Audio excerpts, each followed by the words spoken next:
Ndati kuya kwandira pana pandaenda ndizauti mfuna kufa. Saka uri kudia maya. Inini ndipe mukana. Chite chatowana mudzimu. Saka taburisa mudziyo panze. Pakati muzombezera baba vakapiwa. Kumbezera amai vakapiwa. Vazukuru vakandonga yakanyamba dzunzu yakasaishwa. Arikuredo. Iye mufu yakadzira pedza. Saka zvinova here zvazvikura. Ndati zvinova here. Saka ndikutini ndosakana musi wa 24. Ndichiri pamanda akudzinza kuti mbatya ziruku dzakatakurwa naadzimai vacho here kana kuti vakwasha vangu vachakatakura mhiri dzehama yavo. Kana uchida news dziri up to date wangu Bahasha TV ndo the best entertainment riti kubva kumarutivi mana yese muZimbabwe. Bahasha TV, nyaya sezvadziri. Ndavinga nyaya yamadzivona. Mutaurire murume wako zvaukochitaura.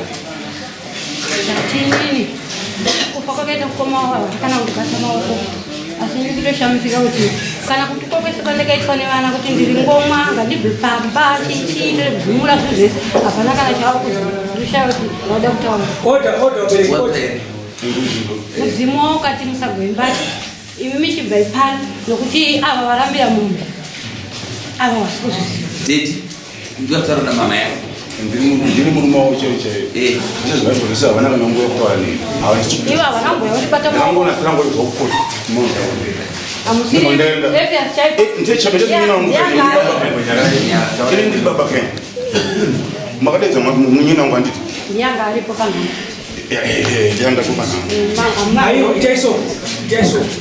Ndaona kuti Levias anogadzira. Ndizvo zvomunhu wacho.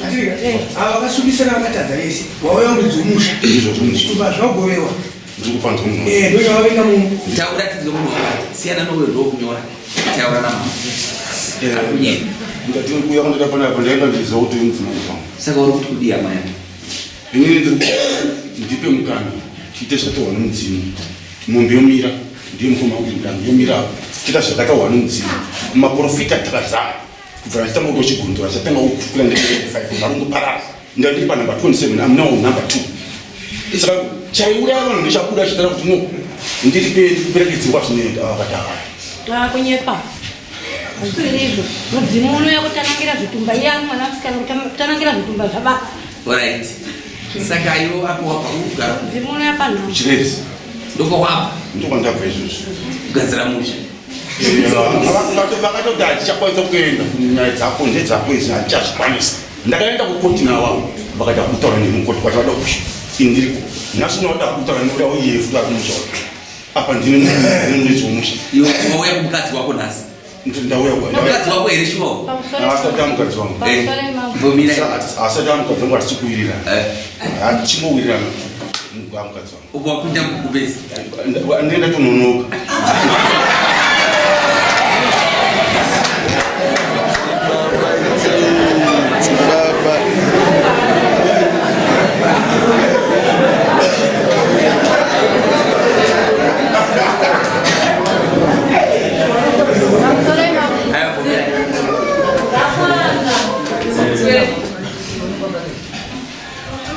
Do basa renu.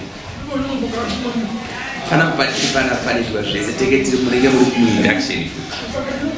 Saka tinoita zvese. Ndazvinzwa zvawataura. Kana kuti taiso kagogo ndaendesa pasi. Imi minda ina nouya ari papa. Munotaura izvi. Tedzai hama dzamaya. Vasikana muende naye munhu wavo chaiye.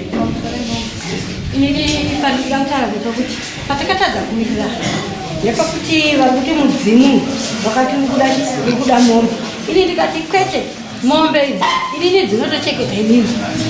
Uya nditaura mombe yacho zvafamba sei kuti mutore mombe hazviiti kuti mombe itorwe. Saka ava vane hada chete dzokuti tipe mombe kuti tigove chimbatya. Aiwa tiriwarenda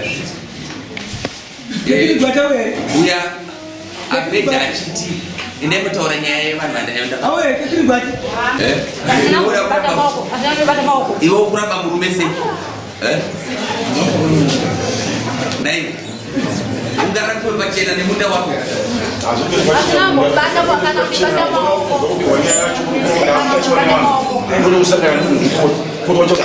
Aiwa ndisakutacha kukumbira regire. Chawirira. Tukaenene kuti ngomwa chitinga ibe pano. Pamwe yeye unozara naye. Naye wauzara. Ungaka kumuzarisa.